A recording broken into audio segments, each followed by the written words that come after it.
3, and rolling. Julian, welcome to Professor Baldwin's Media Theory and Criticism for YouTube audience. For 3, who cares about numbers? What we care about is the spirit of the thing. Just a background, this is the start of a new semester. I got a studio audience here. Believe it or not, we'll get 20,000 hits at the end of the semester. And Julia, the bigger blog theme, or the theme we're going to curate the show, films, interaction, spaces, whatever software you like, interactive cinema. I've got this program I want to hand all of you. It's this dichotomy between vitalism and materialism. Vitalism is meant to be this touchy-feely, mystic thing, that this life of vitalism. You look at a glass and you say, "Oh man, that's half full." That's vitalism. It's like, wow. And then Matt might say, "Oh man, it's half empty. I'm having a bad day." And you say, "Matt, what are the numbers? You know, why are you having a bad day? What are your biochemicals like? You know, all of that." And we assume in our cult of science that science can burrow in, and I'm trying to work out brain caps that move interfaces, reading alpha and gamma waves, and really Frankenstein-y things, but they're fun things. Okay, so the big thing is vitalism contra materialism. Who will win? Or are they actually together? Are they intertwined together like most Taoist practices in China? Are these two things together? You know, and they're siblings. They complement each other. Okay. Let's talk about YouTube expressing like the fringes of society, faces of death, plane crashes, animal attacks, things like that. What do you think of that first, Julian? Sorry, I'm talking a lot. No, that's all right. I think that really the whole medium of YouTube has enabled that conversation that is that sort of minority representation. You think it's a minority by now? What do you watch? What do you mean, what do I watch? Well, I'm on YouTube. I'm just saying that it's the number of people who are engaging and watching dinosaurs eat each other. I don't know, something... Well, the safari thing, there was this one, it had like 30 million hits. This little wildebeest gets chomped down by an alligator, and then a lion jumps on it, then another lion, and then some ape. You know, what was it called? It was called something, and it was amazing. For 5-10 minutes, this animal was escaping like at a watering hole, all these predators. And I'm watching this, and it's recording me, my YouTube account is recording me watching this. And people can look at my behavior, or what I like elephant attacks, let that be known. I mean, I'm fascinated by when elephants like wig out and kill their masters. And they're horrific videos. But they tell me one thing. It says, "Oh, we aren't the top of the food chain." You know, there's this animal self, this vital self, that the elephant was raised and taught to be logical and all of that. And then suddenly elephant spazzes out. What are we looking for, a vital element in YouTube, or are we looking like, oh yeah, been there, done that?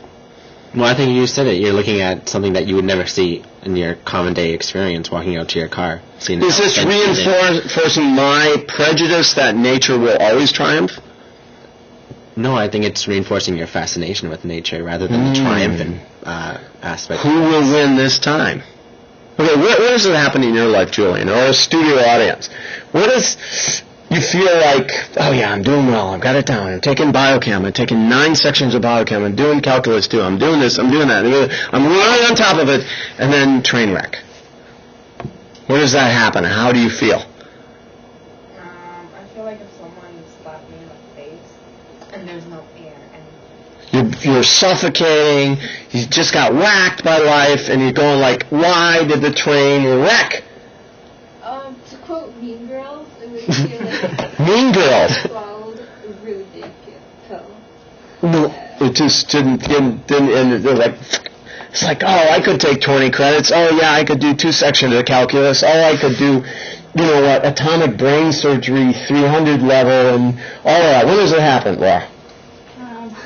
When I realize I'm working and interning and taking classes, and it's panic a little bit. Do you feel this is where materialism takes over and says the mind is willing but the body is weak? You know, why did I do that? What am I really learning except masochism?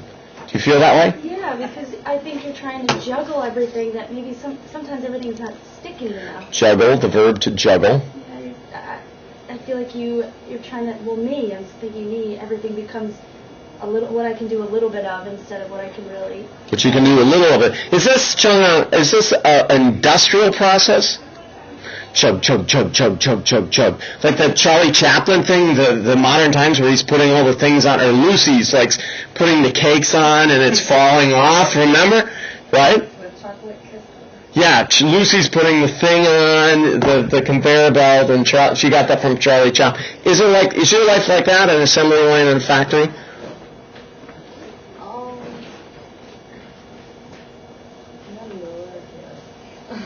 You will have an idea when the conveyor belt stops or backs up. I feel like it's more like that Greek myth where he's always rolling the stone and Sisyphus. Let's hear it for Sisyphus, YouTube. Okay, that's in our tag. Okay. Sisyphus. Matt! Yes. Train wreck. When? How do you get out of it? How do I get out of it? Yeah. I don't. Something. Your 5 girlfriends just left you. Your 10 classes were all Fs. Your parents disowned you. You run the car 5 times, and you say, "Why don't I just stay here a while?" Right? Right. Why don't I just stay in this comfort place for a while? Right? No, Why not? because I don't want to be constantly stressed out. I want to fix it so that I can handle everything. And Julian, it's interesting, you guys, because to me, I have still an ongoing question. When do I have a private life? When do I have a personal life? I wedge it in here and there, you know. Believe me, I set a cooking timer on that sucker. But when do you guys have a private life? Night. At night, when you're crying in front of your webcam for my assignment, right? I hate the way the world is. Give me that Pabst Blue Ribbon, something like that, right? When? Days off work and school. Is this the way, Julian, is this the way society's training us to do this? Is this, basically, we've left the 21st century, the industrial era, the largest industrial revolution in the history of the world. Didn't happen in England in the 18th century, didn't happen in America in the 19th century, it happened in China in the 90s. Millions of young women came from the rural area to the seaport cities, and they practically made everything we have in this room, right? They went from an agrarian society to this industrial society. Is it time, because new paradigms are shifting, that we gain a new sense of space-time?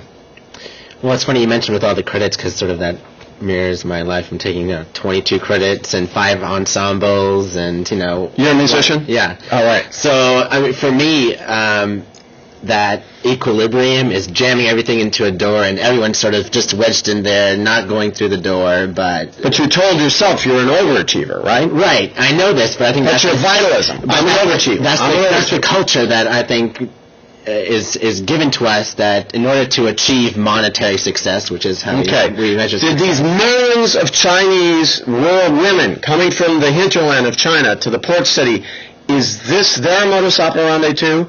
What I'm saying, gang, Don, if we become miniature factories in ourselves, producing our own lifestyle? Yeah, I think so. I mean, you do have some choice over it, but pretty much no matter where you go, there's always the next thing. What's the next thing? That society puts in front of your nose, or you put in front of your nose? A little both. I mean, if you wanted to get rid of it, you could just leave. But there's something that keeps us drawn in. Okay, keeps us sucking in. Okay, it's 9 minutes. We only have 10 minutes, so I'll end up this. Thank you, Julian, for YouTube. Let's remember, when times are rough like that, keep the carrot 5 inches from the nose, and when you get hit by the stick, enjoy it. Thanks, YouTube. Talk to you soon.